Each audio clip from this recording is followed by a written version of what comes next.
তো আগের দিন তো তোমরা দেখেছিলে আমরা বিভিন্ন জায়গায় 500 টাকার নোট রেখে এসেছিলাম। আজকে আমরা দেখবো সেই নোটগুলো কি সেখানেই আছে নাকি কেউ নিয়ে চলে গেছে। তাই তো আমি আর আমার বন্ধু চলে আসলাম সেই জায়গাগুলো দেখতে যেখানে আমরা টাকাটা রেখেছিলাম। তো প্রথম আমরা রেখেছিলাম এই কাঠের গুঁড়িতে, তো দেখি সেখানে আছে কিনা। টাকাটা কিন্তু এখনো আছে এইখানে, তো ভালো হয়েছে এই টাকাটা বেঁচে গেছে। তো তারপর আমি আর আমার বন্ধু চলে গেলাম সেই রেল লাইনে দুটি ইটের মাঝখানে টাকাটি দেখতে, কিন্তু সেখানে গিয়ে দেখি টাকাটি নেই।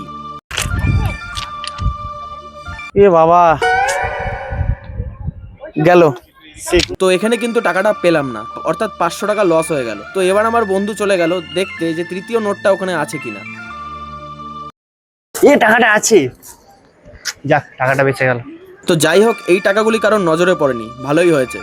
তো তারপরে আমরা চলে আসলাম সেই ক্যানের ভেতরে থাকা টাকাটিকে দেখতে, কিন্তু টাকা তো দূরের কথা, আমরা সেই ক্যানটাই খুঁজে পাচ্ছিলাম না। 500 টাকা তো দূরের কথা, ক্যানই তো নাই। ক্যানই নাই, মানে রাউয়া মাল একটা যে নিচে। তো আমাদের কিন্তু 1000 টাকা লস হয়ে গেল। তো এরপরের টাকা কোন শহরে লুকাবো কমেন্ট বক্সে জানাও।